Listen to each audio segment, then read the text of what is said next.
अस्सलाम वालेकुम। Programme night addition में हम आपको खुशामदीद कहते हैं। नाज़रीन, बदतरीन सियासी डेडलॉक में एक दूसरे पर शकूक शुबहात और खदशात से लिपटे मुज़ाकरात का आज दूसरा दौर था। कल मुज़ाकरात के TORs तय करने के बाद आज तहरीक इंसाफ और हुकूमती इत्तेहाद ने एक दूसरे को तजावीज़ दी हैं। दोनों फरीक अपनी अपनी क़यादत से मुशावरत के बाद मंगल को फिर से बैठेंगे और ये फैसला करेंगे कि आया मुल्क में इलेक्शन इकट्ठे होंगे या बाय पार्ट्स। और सबसे बढ़ के ये कि इलेक्शंस के लिए जो 90 रोज़ का आइन में कहा गया है उसका क्या होगा। नाज़रीन, ये बात मानना पड़ेगी कि नामुमकिन मुज़ाकरात का तमाम तर जो क्रेडिट है ये हमारी आला अदलिया को जाता है। जिस तरह चीफ जस्टिस ऑफ पाकिस्तान को मतनाज़ बनाने की कोशिश की गई, जिस तरह इलेक्शन की तारीख को लेकर अदलिया भी सियासी पोलराइजेशन का शिकार हुई, इख्तलाफी नोट्स लिखे गए, बेंच टूटे और सोशल मीडिया पर मतनाज़ कैंपेन्स चलाई गई, फिर ऐसे माहौल में चीफ जस्टिस ऑफ पाकिस्तान का ज़ब्त और हिकमत अमली वाकई कमाल रही है। मुज़ाकरात तो होना शुरू हो गए हैं, लेकिन सवालात अभी बहुत से बाकी हैं कि क्या सियासी जमातें जो हैं ये अपने अपने मौक़िफ़ में लचक दिखाएंगी। क्या मुतफ़िक़ा तारीख़ पर एक ही दिन इलेक्शंस हो पाएंगे। मुज़ाकरात का अमल मुकम्मल होने से पहले ही चहमगोइयाँ भी होना शुरू हो गई हैं, क्योंकि दोनों फरीक पेशगी शराइत के साथ मुज़ाकराती मैदान में उतरे हैं। गुज़श्ता रोज़ हुकूमत और PTI के दरमियान इलेक्शन के मामले पर मुज़ाकरात का पहला राउंड हुआ। पहली मीटिंग में ये तय हुआ कि पूरे मुल्क में एक साथ इलेक्शन के लिए दोनों फरीक लचक का मुजाहरा करेंगे। PTI ने अपना खदशा हुकूमती टीम पर वाज़े किया कि मुज़ाकरात को इलेक्शन में डिलेइंग टैक्टिक्स के तौर पर हम इस्तेमाल नहीं होने देंगे। इस मौके पर PTI ने अपनी 3 कंडीशंस भी हुकूमत के सामने रखी हैं। पहली शर्त ये कि अगर हुकूमत पूरे मुल्क में इकट्ठे इलेक्शंस चाहती है तो मई में कौमी असम्बली और बकिया दोनों सूबाई असम्बलियों को भी तहलील कर दे। फिर दूसरी शर्त, पंजाब में 14 मई को इलेक्शन मुमकिन नहीं तो 90 रोज़ की आइनी बंदिश को दूर करने के लिए आइन में तरमीम की जाए। आइनी तरमीम के लिए जाहिर है फिर तहरीक इंसाफ को कौमी असम्बली में वापस जाना होगा। तीसरी शर्त ये रखी गई कि इन 2 कामों के बाद रवां साल जुलाई में मुल्क भर में इंतखाबात की तारीख का ऐलान किया जाए। अब यहाँ सवाल ये पैदा होता है कि क्या हुकूमत PTI की शराइत को मानने की पोजीशन में है, क्योंकि एक तरफ सुप्रीम कोर्ट का 14 मई को पंजाब में इलेक्शन करवाने का हुक्म है, तो दूसरी तरफ PTI की कड़ी शराइत। क्या हुकूमत कोई इसका दरमियानी रास्ता निकाल पाएगी? क्या मुज़ाकरात में तय होने वाली दरमियानी राह को लीगल कवर मिल सकेगा? इमरान खान तो आज कह चुके हैं, कल भी उन्होंने ये बात की कि अगर अक्टूबर और सितंबर की बात करनी है हुकूमत ने तो ऐसे मुज़ाकरात का कोई फ़ायदा नहीं है। तो क्या बनेगा इन मुज़ाकरात का? आज मुज़ाकरात का दूसरा राउंड भी हो चुका है, जिसपे हुकूमत और PTI ने एक दूसरे के सामने अपने प्रपोजल्स रखे हैं। हुकूमत PTI की पेश की शराइत से खुश नज़र नहीं आ रही है। लंदन में जो नवाज शरीफ बैठे हैं उनका ये मानना है कि तहरीक इंसाफ की शराइत का कोई सर पैर ही नहीं है। वज़ीर दिफा ख्वाजा आसिफ भी मुज़ाकरात को वक्त का ज़िया समझते हैं। ख्वाजा आसिफ क्या कहते हैं ये भी सुनिए। कशीदगी तो अब शुरू होगी, आप अभी इलेक्शन करवाते हैं, फिर उसके बाद जो है अक्टूबर में इलेक्शन करवाते हैं, तो फिर नवंबर दिसंबर तक गवर्नमेंट बनती रहेगी। आपने फैसला किया है कि मुज़ाकरात करने हैं, इत्माम हुज्जत करना है, तो इत्माम हुज्जत हो रहा है। 3 घंटे कल हो गया है तो हो रहा है मुज़ाकरात जरा खेडन दे बाद फार हुए।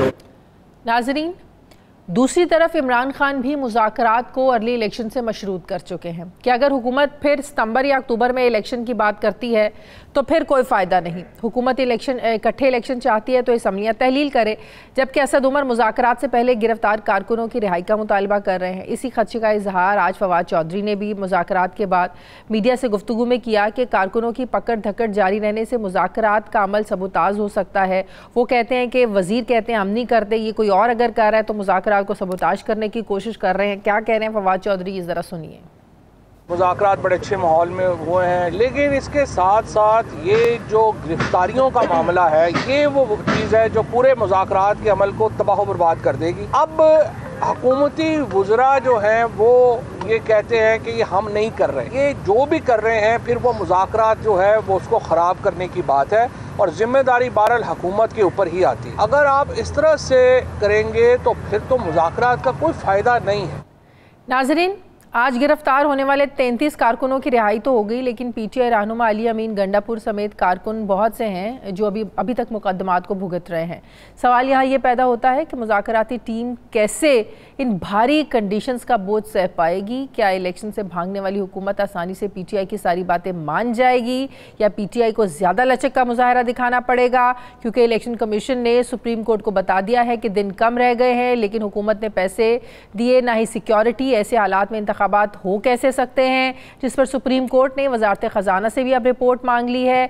सवाल अब यहाँ पे ये भी पैदा होता है कि हुकूमत तो पहले ही सुप्रीम कोर्ट के फैसले को पार्लियामेंट का कंधा इस्तेमाल करके रिजेक्ट कर चुकी है, तो फिर हुकूमत किस दबाव में मुज़ाकरात के लिए राज़ी कैसे हुई है? क्या वाकई मौजूदा सियासी तनाज़े का कोई सियासी हल हुकूमती इत्तेहादी जमातें और पीटीआई निकाल पाएगी, जो विन विन सिचुएशन की तरह सब सियासी जमातों को काबिल कबूल हो? क्या इन सियासी फैसलों को सबसे इंपॉर्टेंट चीज़ लीगल कवर मिल पाएगा? क्या हुकूमत मुज़ाकरात की वजह से सुप्रीम कोर्ट के मुमकिन फैसले से बच पाएगी? अगर किसी वजह से मुज़ाकरात कामयाब नहीं भी होते तो क्या होगा? क्या हुकूमत की अदालत की हुक्म उदूली शहबाज शरीफ को वज़ारत उज़्मा की कुर्सी से उतारकर घर भी भेज सकती है? अगर ऐसे होता है तो फिर अगला वज़ीर आज़म कौन होगा? क्या हुकूमत का आला अदलिया को यूँ आंखें दिखाना मुल्क को किसी ऐसे बहरान में धकेल सकता है जिसकी कोई तलाफ़ी नहीं है? वज़ीर आज़म शहबाज शरीफ ने पार्लियामेंट से तो एतमाद का वोट ले लिया है। सवाल यहाँ ये पैदा होता है कि इत्तेहादी हुकूमत एतमाद से अवाम का वोट लेने पर कब तैयार होगी? क्या जारी मुज़ाकरात इस सियासी और ये जो आइनी बहरान है इसको टाल सकेगा? मैं बात करूँगी। मुझे ज्वाइन कर रहे हैं तहरीके इंसाफ के रहनुमा अली मोहम्मद खान साहब। अस्सलाम वालेकुम, बहुत बहुत शुक्रिया अली मोहम्मद खान साहब आपका। अली मोहम्मद खान साहब, जो चीज़ें सामने आ रही हैं उसमें विफाकी हुकूमत तो यही चाह रही है कि सितंबर में इलेक्शंस करवाएं। वो अक्टूबर कह रहे थे, एक महीना पीछे करके वो कह रहे हैं कि हम चाह रहे हैं कि चले सितंबर में हो जाए, लेकिन तहरीके इंसाफ कह रही है कि हम जुलाई तक जा सकते हैं। लेकिन खान साहब की बात सुने, वो कहते हैं कि अगर सितंबर और अक्टूबर में ही बात करनी है तो ऐसे तो मुज़ाकरात का कोई फ़ायदा ही नहीं है।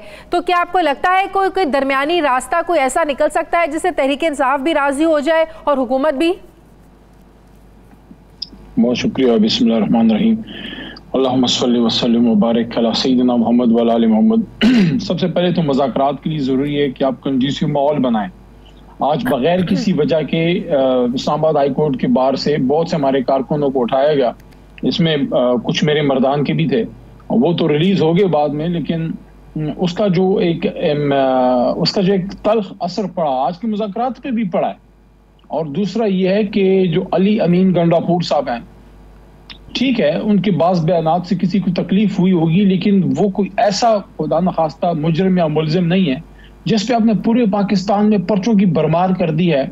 दहशत गर्द खुले फिर रहे हैं और आप सियासी कारकुनान को दहशत गर्द बना के उनके सरों पे कपड़े डाल के। अली मोहम्मद खान साहब, ये कर कौन रहा है? फवाद चौधरी साहब ने आज मीडिया से बात करते हुए कहा कि हमने जब वजीरों से ये शिकायत की कि आप लोग क्यों हमारे एक तरफ मुज़ाकरात कर रहे हैं, दूसरी तरफ लोगों को पकड़े, तो उन्होंने कहा भाई हम लोग नहीं कर रहे। तो फिर फवाद चौधरी साहब ने कहा कि जो भी ये कर रहा है इसका मतलब वो ये चाहता है कि ये मुज़ाकरात सबोटाज हो, मुज़ाकरात कामयाब ना हो। अगर हुकूमत ये सब कुछ नहीं कर रही है, वजीरों की अगर बात मान ली जाए, तो फिर कौन चाहता है कि हुकूमत और तहरीके इंसाफ ना मिल बैठे? देखिए ये बड़ा आसान बहाना है। वो क्या था, जॉन एलिया साहब का कुर्सी है तुम्हारा, जनाजा तो नहीं है, कुछ कर नहीं सकते तो उतर क्यों नहीं जाते। ये बहुत पुराना बहाना है कि हमारे हाथ में इख्तियार नहीं, फलाना इख्तियार नहीं है, इस्तीफा हो जाओ बाहर। अगर मैं कल को ये बहाना करूं, कल को हमारी हुकूमत हो, ये बहाना नहीं चलेगा। इधर यू टेक अ स्टैंड और गो आउट। देखें अली अमीन गंडापुर वो ना कोई कातिल है ना दहशत गर्द है, एक नडर आदमी इमरान खान साहब के साथ खड़े। मेरे ख्याल में अब हुकूमत को they have to put their feet and they have to put the pedal down. उनको अब they have to make sure कि भाई वी आर काउंटेड। ये माहौल आप बनाएं, मुल्क को इससे लेके जाएं बाहर, हम सब इसको लेके जाएं। ये जो मज़ाकरात हैं, मज़ाकरात सिर्फ टेबल पे नहीं होंगे। मज़ाकरात को कामयाब बनाने के लिए सबको अपना किरदार अदा करना पड़ेगा। देखिए मैस क्रिएट हो चुका है। आप मुझे ये बताएं, हुकूमत हमारी चली गई, ओके चली गई, इनकी आ गई, इनको एक फायदा हो गया। ये जो 1 साल के गैप के बाद आज पाकिस्तान की हालत है, साल पहले बड़ी बड़ी कंपनियां आ रही थी, होंडा टोयोटा वगैरह तो छोड़े, और चाइनीज कंपनियां यहां इंडस्ट्रियां लग रही थी, नए नए ब्रांड्स आ रहे थे, आपकी इन्वेस्टमेंट आ रही थी, सब चीजें छोड़ें। सदी के एक बहुत बड़े क्राइसिस कोरोना से निकल के 6 की जीडीपी पे मुल्क जा रहा था, आज सब बातें छोड़ें। अगर 6 की बजाय आज 8 पे जा रहा है तो मैं सलाम पेश करूंगा जिसने रजीम चेंज कराया है या जो रजीम चेंज का हिस्सा बने। लेकिन 6 की बजाय आज हम 1-2 पे अगर रोल रहे हैं, शाजिया साहिबा मुझे बताएं हु इज रिस्पॉन्सिबल।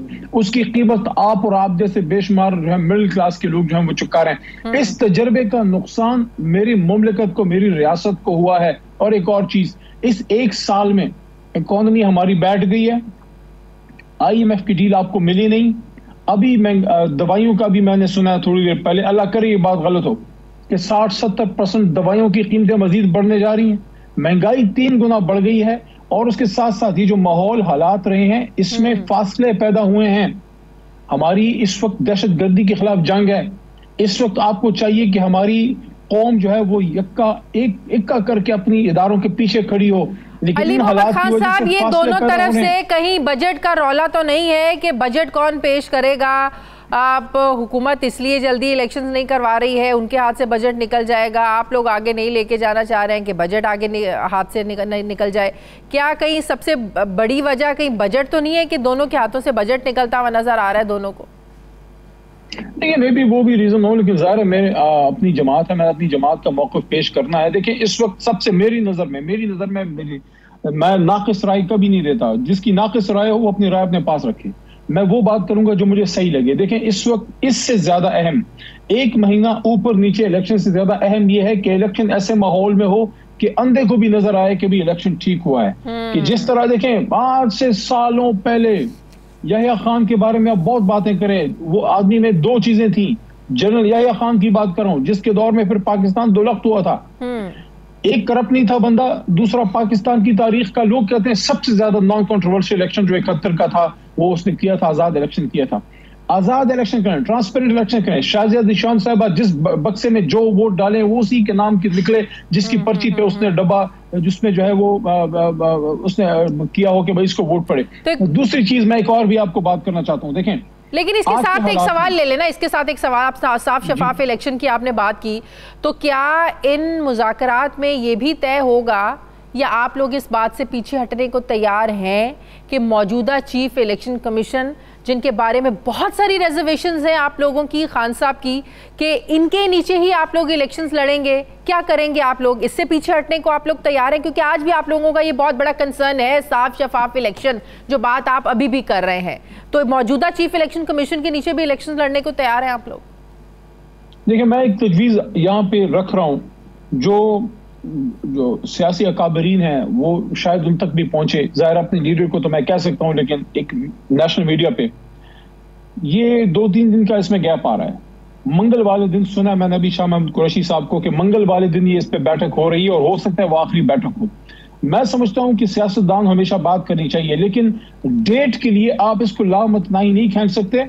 आपको मंगल या पता नहीं, हो सकता बैठ के बुध को भी चले जाए, मुझे नहीं पता। मेरे ख्याल में मंगल को इनको फैसला करना चाहिए डेट का, या बड़ी ब्रॉडर स्पेक्ट्रम में कि हमने कब किस महीने में इलेक्शन करना है। लेकिन वो जब फैसला हो जाए उसके बाद मेरी तजवीज़ ये है कि ये कमेटी को थोड़ा सा फैलाएं और उस जब डिसाइड हो जाए कि कब इलेक्शन होना है, अब उस इलेक्शन की मोडालिटीज क्या होंगी, उसमें क्या क्या चीजें ठीक करनी है, उसके लिए आपको थोड़ा सा फैला के जरा थोड़ी बड़ी कमेटी में बैठ के फिर टिट बिट्स आपको जो है उसको ठीक करना होगा।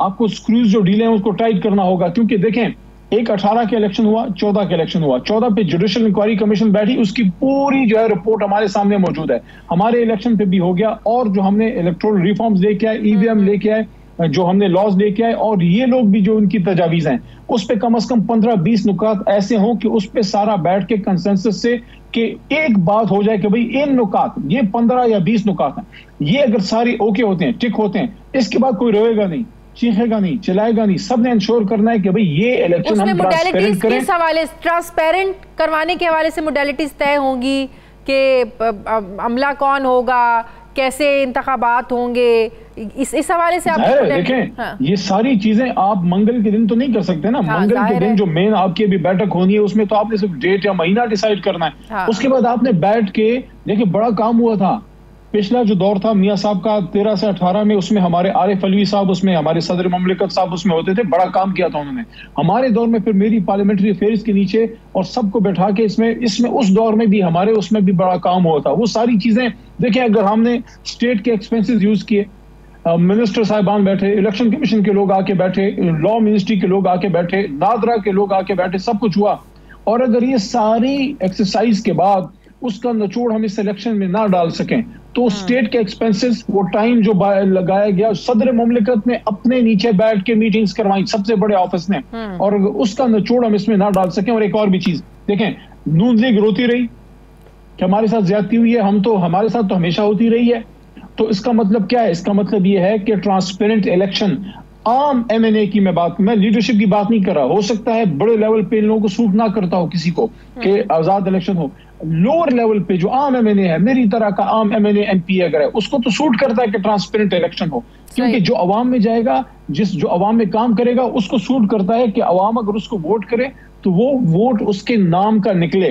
तो इसके लिए आपको बैठना होगा। और आखिरी बात, मुझे नहीं पता आपके प्रोग्राम में कितना टाइम है, एक आखिरी बड़ी इंपॉर्टेंट बात जो मुझे लग रही है वो ये है, देखें मेरी दुआ है कि ये कामयाब हो, ये मुज़ाकरात, मेरी दुआ ये मुज़ाकरात कामयाब हो और मुज़ाकरात रहे, मुज़ाकरात ना बने। लेकिन अगर खुदा ना खास्ता कामयाब नहीं होते, मेरी रिक्वेस्ट होगी as a lawyer, as a Pakistani, हमारी सुप्रीम कोर्ट ऑफ पाकिस्तान से मेरी रिक्वेस्ट होगी कि जिस तरह उन्होंने स्टैंड लिया है, उनको बिल्कुल आइन के मुताबिक बसद एहतराम अर्ज कराऊं जाना चाहिए। देखें, आज हम सब लोग इंक्लाइंड हैं, मैं पीटीआई से हूं, आप आजाद साफी हैं, कुछ साफी इंक्लाइंड हैं, टच हैं, कुछ और जमातों से हैं, लेकिन 15-20 साल बाद जो नस्ल बड़ी होगी वो इन हालात से डिटैच होगी, वो न्यूट्रल जहन के साथ एक गैर जज्बाती अंदाज में एनालाइज करेगी कि कौन था पाकिस्तान का वो लोग जो उसूल पे खड़े थे, जो आइन पे खड़े थे, जो राइट साइड ऑफ हिस्ट्री पे खड़े थे, जो ये कह रहे थे कि चाहे कुछ भी हो,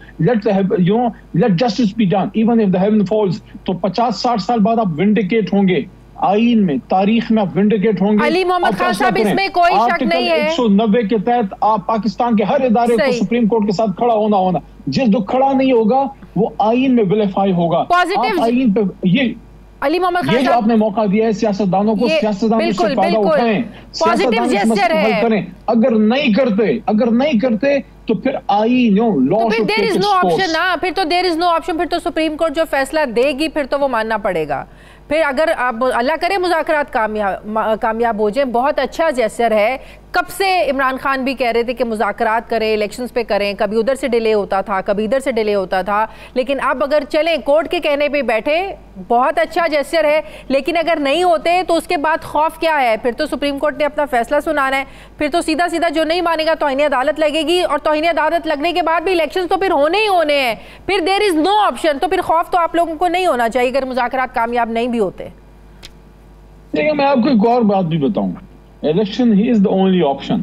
इस वक्त हमारी जो फौज है, देखें, हमें हर किसी के फैमिली में लोग, हमारी भी फैमिली में उसमें है, हम सबको अपनी फौज से मोहब्बत भी है, लेकिन उस फौज से मोहब्बत का तकाजा ये है कि हम उसको जितना कोशिश कर सके सियासत से दूर रखें। और उधर भी मुझे लगता है, मुझे मेरी इंफॉर्मेशन नहीं है लेकिन मुझे लग रहा है बयानात से, वो भी चाह रहे हैं कि सियासत से वो दूर रहें। ये हालात ही नहीं है 77 वाले, ये हालात ही नहीं है 99 वाले, ये हालात ही नहीं है किसी मार्शल लॉ के।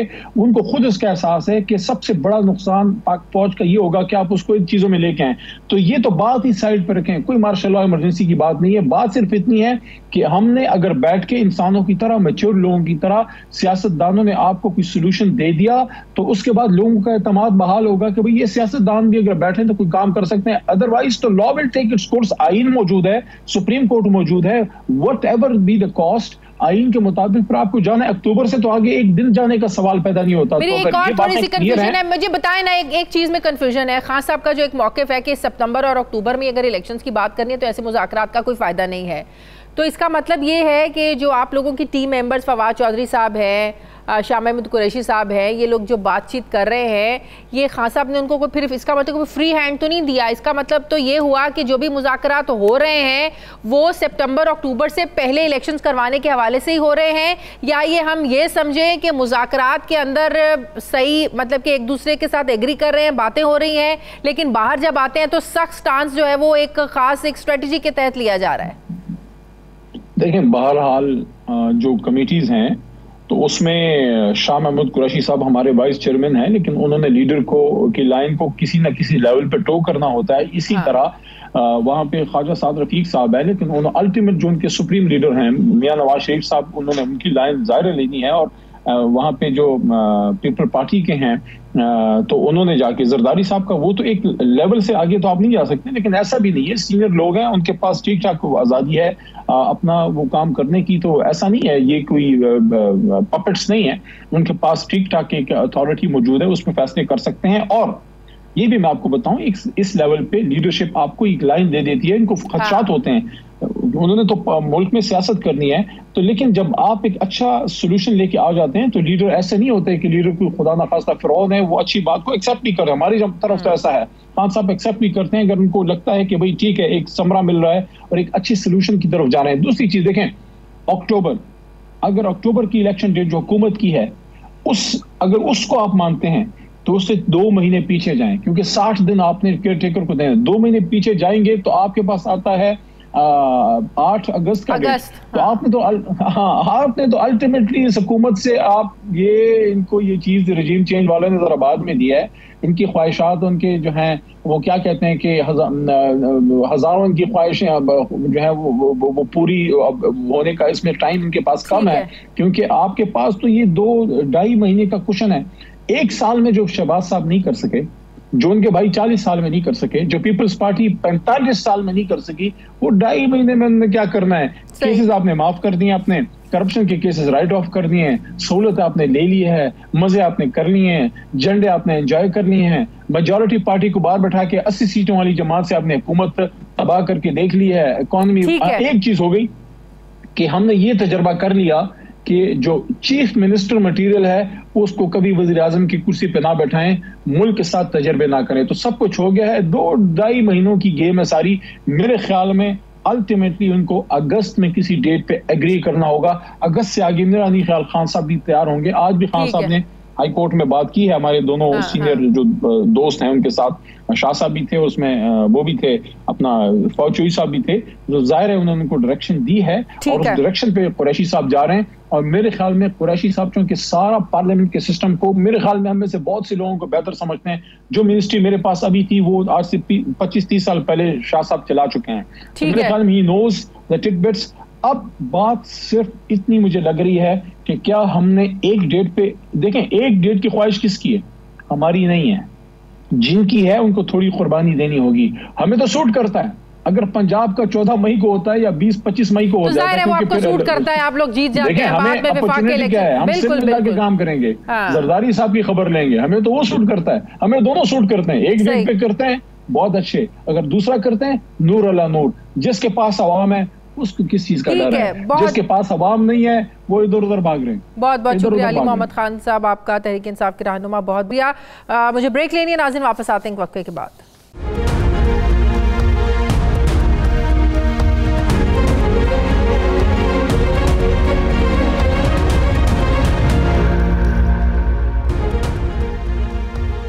ब्रेक के बाद एक बार फिर से आपको खुशामदीद कहते हैं। लतीफ़ खोसा साहब मुझे ज्वाइन कर रहे हैं, माहिर कानून, साबिक गवर्नर पंजाब। अस्सलाम वालेकुम, बहुत बहुत शुक्रिया खोसा साहब आपका।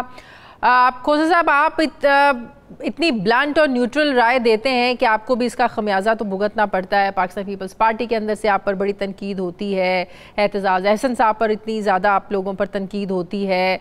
अब जो मुज़ाकरात हुकूमत और तहरीक इंसाफ के दरमियान चल रहे हैं, आप इसको कैसे देखते हैं? इसका कोई आउटकम निकलेगा, लेकिन इसके बाद सवाल ये पैदा होता है कि जो 90 रोज़ का मामला है उसका क्या होगा, तरमीम करनी पड़ेगी। आप इन मुज़ाकरात को कैसे देखते हैं?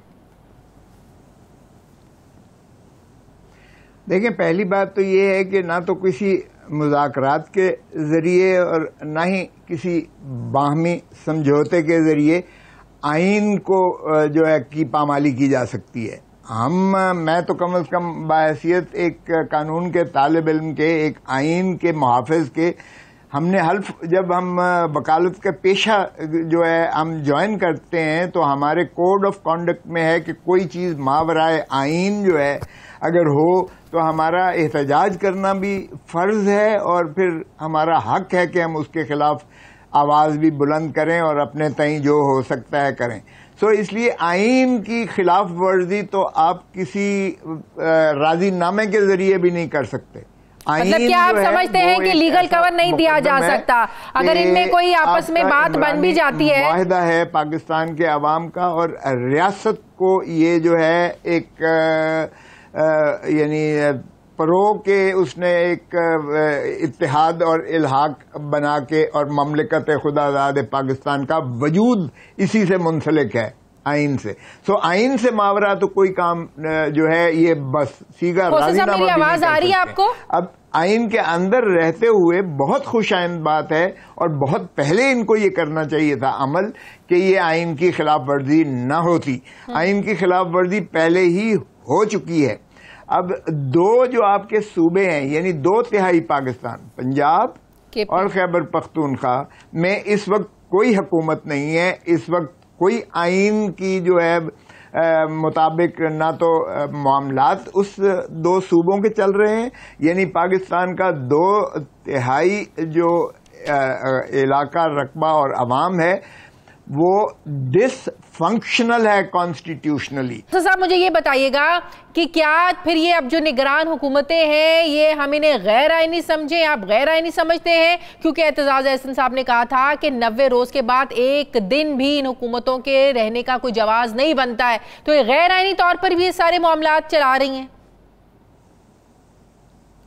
जी बिल्कुल गैर आईनी तौर पर चल सकता है। इस वक्त कोई जो है दोनों सूबे यानी 2/3 पाकिस्तान जो है वो आईनी तौर पर तात्तुल का शिकार है। यहाँ रियासत जो है वो मुअत्तल हो चुकी है 2/3 पाकिस्तान में। कोई हुक्मरानी यहाँ नहीं हो सकती है। और आइंदा जो आने वाला बजट है, मुझे बताएं बजट कौन देगा?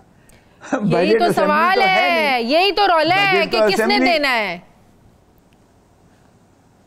हाँ, तो इनको क्या खुदा का खौफ नहीं आता जो इस वक्त माशाअल्लाह पीडीएम की हुकूमत बैठी हुई है, जिन्होंने 90 दिन के अंदर इलेक्शन नहीं कराया। और इलेक्शन कमीशन ऑफ पाकिस्तान को क्या आर्टिकल 218, 219, 220 नजर नहीं आया कि आईनी एक तकाजा था कि 90 दिन के अंदर, not later than 90 days election करवाना इन पर वाजिब था।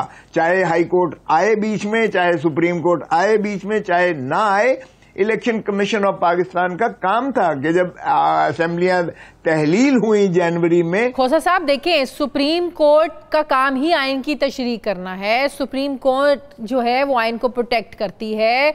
लेकिन जब सुप्रीम कोर्ट ने कहा कि अगर आप बैठें कोई मुज़ाकरात को कोई रास्ता निकाल लें तो बड़ी अच्छी बात है, तो अगर सुप्रीम कोर्ट को भी तो नजर आ रहा है ना कि 90 रोज के बाद अब इंतखाबात नहीं हो सकते, नहीं, अगर ये 90 रोज के बाद इंतखाबात नहीं होंगे तो ये आइन की जो है ज़ाहिर है आइन को पामाल करने के मुतरादिफ होगा।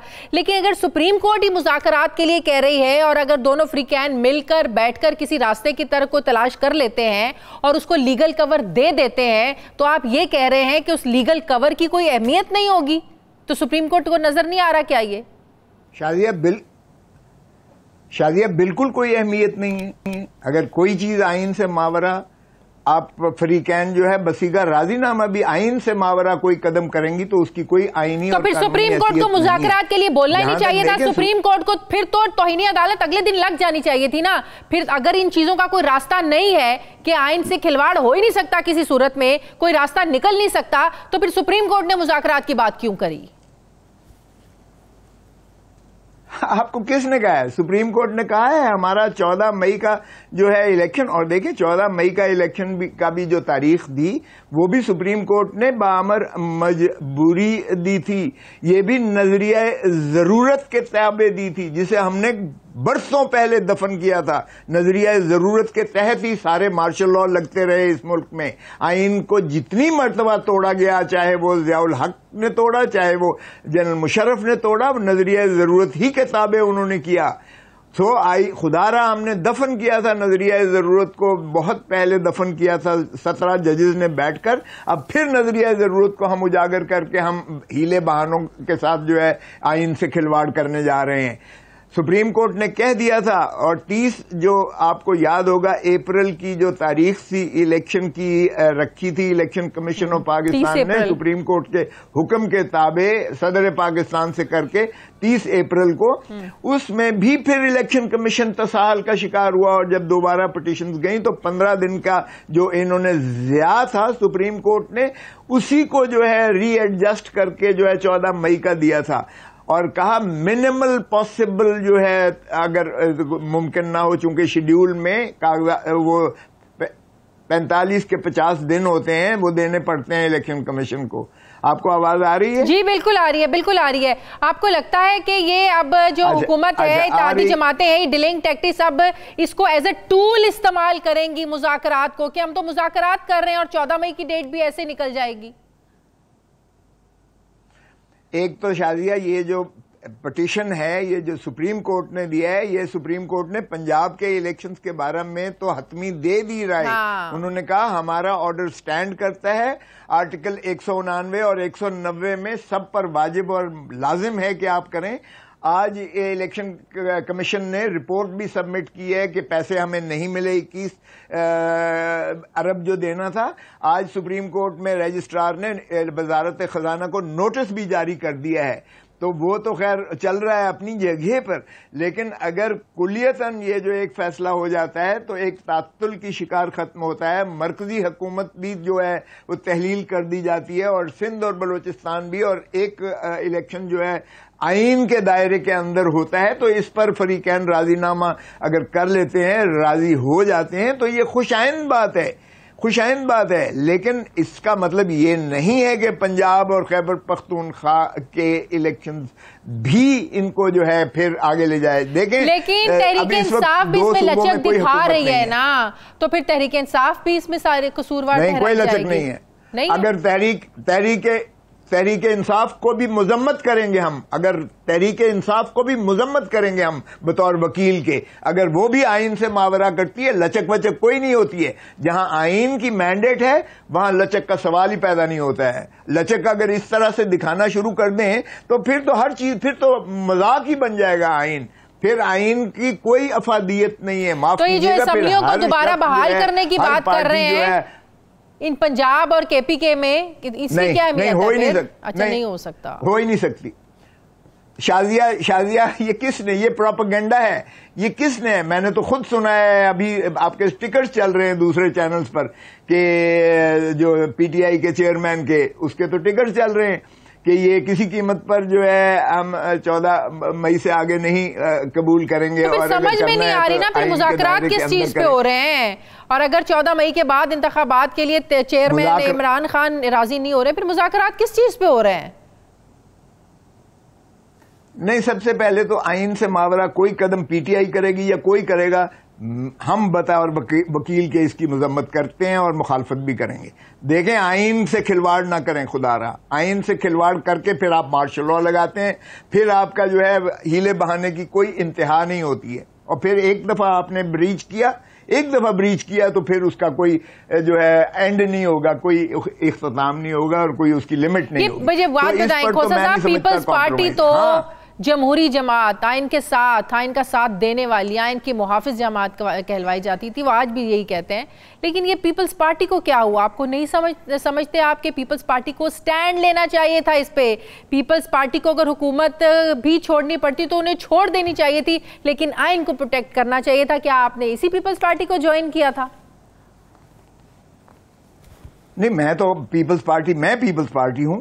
मैं तो कह रहा हूं कि आइन के मुताबिक हर काम होना चाहिए। देखें, जो पार्लेज हो रहे हैं वो इस हद तक ठीक है, होने चाहिए कि मरकजी हुकूमत को भी या तहलील करें या जो भी है तारीख दें। इसी तरह 2 सूबे हैं, उन पर भी जो है अगर आप उसको एवरेज करके आप पहले ले आते हैं तो कोई मुज़ायका नहीं है अगर पहले इलेक्शन हो जाता है। देखें, कोई सहीफा आसमानी नहीं है। भुट्टो साहब ने भी अपना जो है 76 और 77 वाले इलेक्शंस, आपको याद होगा, कबल वक्त उन्होंने भी असेंबलियां तोड़ के तो इलेक्शंस करवाए थे। सो इसमें अगर कबल वक्त आप करवाते हैं अक्टूबर में ले जाने की बजाय, क्योंकि 13 अगस्त को तो 12 अगस्त को तो ये खत्म हो रहे हैं वैसे ही इनके 5 साल, तो अगर ये जुलाई में करा देंगे तो इलेक्शंस तो क्या इसमें मुज़ायका है? अगर एक महीना पहले हो जाएंगे तो कौन सी क़यामत आ जाएगी। तो मैं समझता हूँ तो आपको नहीं पता कि ये हुकूमत का ये कंसर्न है कि 16 सितंबर को जो चीफ जस्टिस रिटायर हो रहे हैं, ये एक बहुत बड़ा कंसर्न है हुकूमत के लिए कि वो कहते हैं, हुकूमत के कुछ लोग कह रहे हैं कि 16 के बाद एक दिन भी आगे हो जाए हम तैयार हैं इलेक्शन कराने के लिए, उससे पहले नहीं। देखें, ये तो बदनीयती हुई ना फिर हुकूमत की। ये तो आप नहीं कह सकते कि फलां जो शख्स जो है वो रिटायर हो जाए और फलां शख्स आ जाए मेरी मर्जी का। ये देखें, अगर खुदा रहा जुडिशरी को बाहर रखें इस मामले से, हमने अगर अदलिया को भी मुतनाज़ा बना दिया, जो हम बना रहे हैं बदकिस्मती से, पाकिस्तान मुस्लिम लीग नवाज का वतीरा ही यही रहा है। 1997 में भी आप देखें सज्जाद अली शाह को उन्होंने माजूल करके अपनी मनपसंद जो है चीफ जस्टिस को इंस्टॉल किया था। चमक की उन्होंने रीत रखी थी, क्वेटा ऑपरेशन किया था, और जिस शख्स ने वो किया था उस वक्त भी बदकिस्मती थे, तारड़ साहब थे, और अब भी सारे तारड़ कर रहे हैं, चाहे वो जो भी है, मैं नाम नहीं लेना चाहता, लेकिन अब भी वही जो है गुमराह कर रहे हैं, गलत मशवरे दे रहे हैं।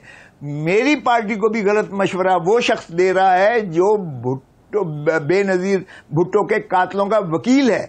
सही। मैं अब क्या करूं इसमें, अगर ज़ियाउल हक की बाकियात के साथ हम ऊपर बैठे हुए हैं, ये शरीफैन, क्या ज़ियाउल हक की बाकियात नहीं? क्या इन्होंने जो है भुट्टो की फांसी पर जो है ये शरीक नहीं है? क्या बेनजीर की इन्होंने गंदी तस्वीरें नहीं फेंकी थी? क्या इन्होंने नहीं कहा था कि आसिफ अली जरदारी को हम जो है ऐवान सदर से निकाल कर गर्दन में फंदा डालकर लटकाएंगे और पेट में खंजर डाल के पता नहीं क्या क्या करेंगे? क्या ये चीजें इन्होंने नहीं कही थी? मैं तो हैरान हो रहा हूं कि ये हम कैसे इनके साथ चल सकते हैं और चल रहे हैं। तो वही तो मैं कह रही हूँ, तो ये तो पाकिस्तान पीपल्स पार्टी को सोचना चाहिए ना, ये तो आपकी जमात को सोचना चाहिए कि जिन्होंने इनको घसीटना था वो उनके साथ आज बैठे हुए हैं। नहीं, वो तो देखें, जहां तक ताल्लुक है इमरान खान साहब जब जिस तरह से महंगाई का बोझ आया था, अगर हम उन्हें चलने देते तो आज यकीन करें कि शायद उनकी टिकटें लेने वाला कोई ना होता। पहले कोई पूछे तो सही इनसे कि आपने जब अदम एतमाद की तहरीक चलाई तो फौरन आप इलेक्शंस करवाते, क्योंकि आप तो कहते थे कि एनआरओ की ये आरओज का जो है ये असेंबली है, ये जाली असेंबली है, ये जाली इंस्टॉल किया गया है, ये सिलेक्टेड है इमरान खान। तो फिर उस सिलेक्टेड पार्लियामेंट में हम क्यों उसको तहलील नहीं कर रहे और क्यों हम उसको लेके जा रहे हैं? जब हम जमहूरियत की बिलावल भुट्टो साहब से पूछे ना आप, बिलावल भुट्टो साहब ने ये टर्म इस्तेमाल की थी, सिलेक्टेड इमरान खान, ये बिलावल भुट्टो से पूछे ना आप कभी? वो ठीक की नहीं तो ठीक की थी, वो तो ठीक की थी इसलिए कि साबित हो गया, वो तो साबित हो गया। वो खुद मान रहे हैं कि बाजवा साहब ने जो कुछ किया, बाजवा साहब ही उनकी रूह है। तो फिर उस सिलेक्टेड असेंबली को आगे प्रलॉन्ग नहीं करना चाहिए था ना? फिर बिलावल भुट्टो को उस असेंबली प्रलॉन्ग असेंबली का हिस्सा नहीं बनना चाहिए था ना? यस, नहीं, बिलावल भुट्टो का बार बार क्यों नाम लेती हैं आप? पीडीएम का नाम क्यों नहीं लेती? क्या पीडीएम में शामिल है पीपल्स पार्टी? नहीं है। पीडीएम जो है आज भी देखें तो हुकूमत किसकी है? शहबाज शरीफ की है। शहबाज शरीफ वजीर आज़म, लेकिन उस हुकूमत का हिस्सा है आप लोग, उससे अलग आप लोग नहीं कर सकते अपने आप को। पीडीएम ठीक है, पीडीएम का हिस्सा नहीं है, लेकिन पीडीएम की जो हुकूमत है उस हुकूमत का तो हिस्सा है ना सर। देखें, मैं तो पीपल्स पार्टी की रूह की बात कर रहा हूं, भुट्टो की रूह की बात कर रहा हूं, रानी शहीद बेनजीर भुट्टो की बात कर रहा हूं। मैं उस पीपल्स पार्टी की बात कर रहा हूं जिसने कभी ज़ियाउल हक को तस्लीम नहीं किया है। ज़ियाउल हक ने इस मुल्क का सबसे ज्यादा तबाही जो फेरी है, फिक्री इंतशार किया, भुट्टो को फांसी दी, उसके बाकियात आज भी जो है वो तनावर दरख्त बन के उभरे हैं यहाँ। बहुत बहुत शुक्रिया। आप छोड़ दें, पीपल्स पार्टी को कहना छोड़ दें। सही, बहुत बहुत शुक्रिया। साबिक गवर्नर पंजाब लतीफ खोसर के साथ थे, बहुत शुक्रिया आपका। मुझे ब्रेक लेनी है नाज़रीन, वापस आते हैं वक्फे के बाद।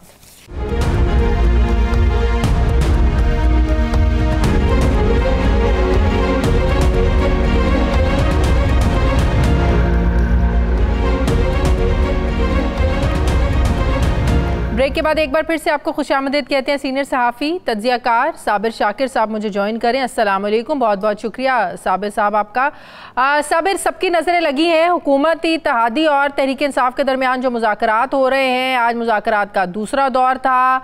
अब सबकी नज़रें लगी हैं कि ये मुज़ाकरात कामयाब होते हैं नहीं होते हैं, क्योंकि खान साहब ये कह चुके हैं कि अगर मुज़ाकरात में आपने सितंबर और अक्टूबर की बात करनी है तो ऐसे मुज़ाकरात का कोई फ़ायदा नहीं है। लेकिन अंदर से खबरें ये आ रही हैं कि दोनों तरफ से लचक तो दिखाई जा रही है, लेकिन अब देखना यह है कि मुज़ाकरात कामयाब होते हैं मई में इंतखाबात करवाने की सूरत में या सितंबर के बाद। सितंबर की अहमियत इसलिए हुकूमत दे रही है, आपको पता है चीफ जस्टिस भी रिटायर हो रहे हैं, अलवी साहब भी रिटायर, उनकी भी मुद्दत खत्म हो रही है, तो आपको क्या लगता है कि इसका कोई पॉजिटिव कोई निकलता नजर आ रहा है नतीजा?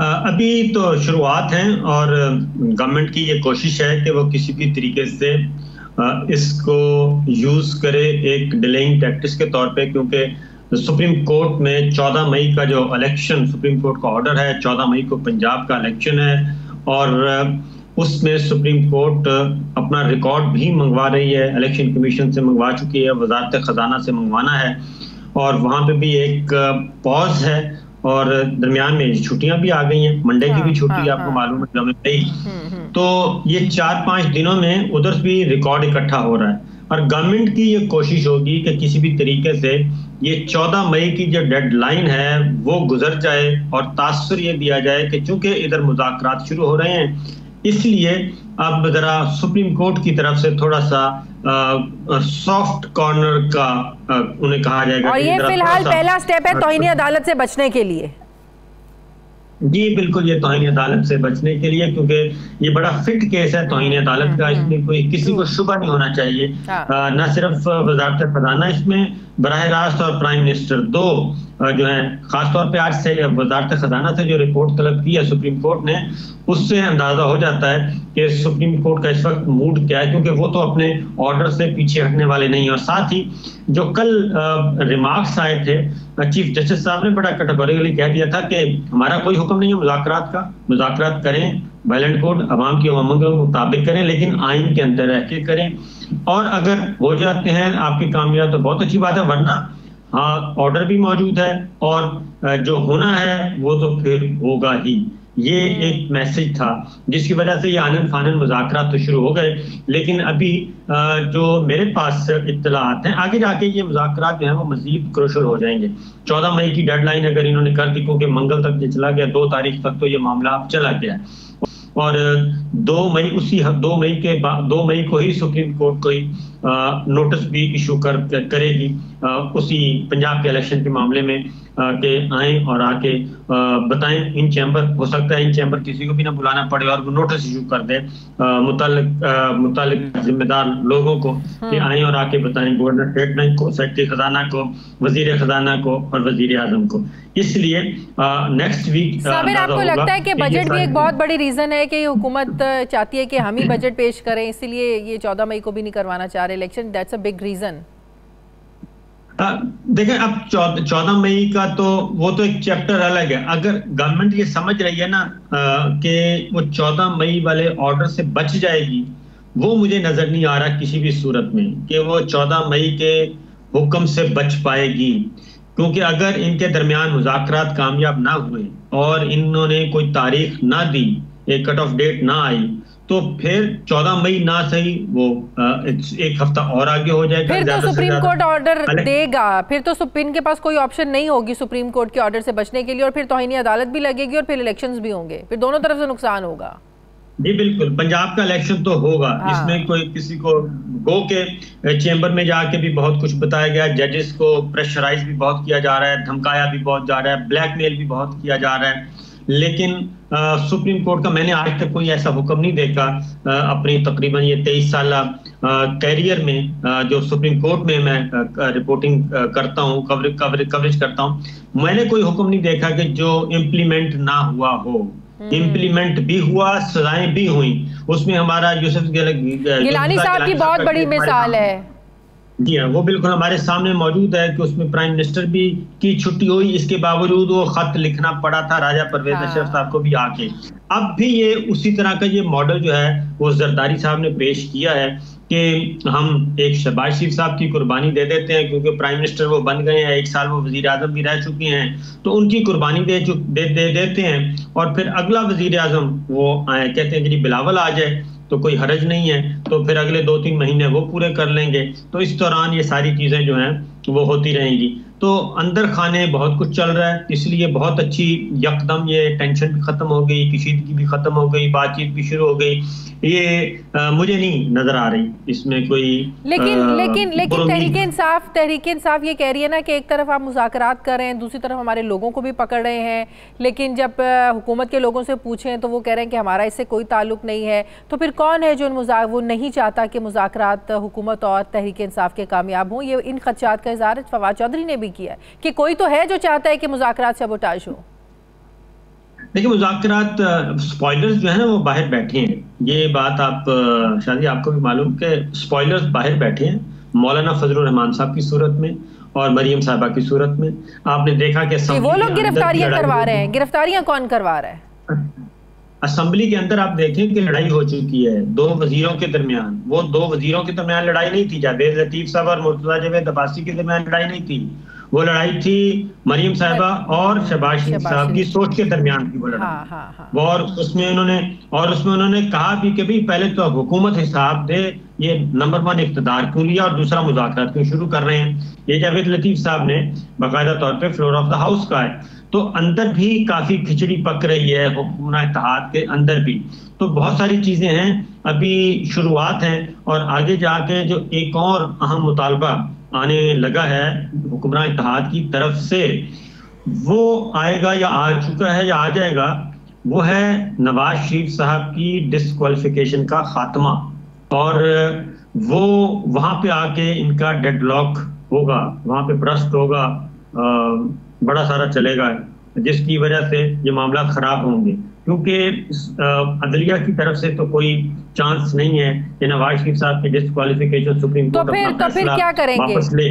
हाँ, अगर अदलिया ने वापस नहीं लेना तो फिर दोनों कैसे तय करेंगे? अगर तहरीक इंसाफ की करना है, अच्छा अमेंडमेंट की तरफ जाएंगे। और अगर कोई भी अमेंडमेंट करनी है तो फिर तो तहरीक इंसाफ को वापस जाना पड़ेगा ना, फिर तो उनको भी असेंबलियों में वापस जाना पड़ेगा। बिल्कुल, वापस वो लेके आएंगे, ये सब के सब वापस इनको लाया जाएगा। क्योंकि नवाज शरीफ साहब की डिस्क्वालिफिकेशन, क्योंकि ये कहते हैं कि हमें नवाज शरीफ की वापसी चाहिए और नवाज शरीफ साहब आएंगे तो इलेक्शन होंगे, उनकी नाअहली खत्म होगी तो इलेक्शन होंगे। तो सुप्रीम कोर्ट तो तैयार नहीं है।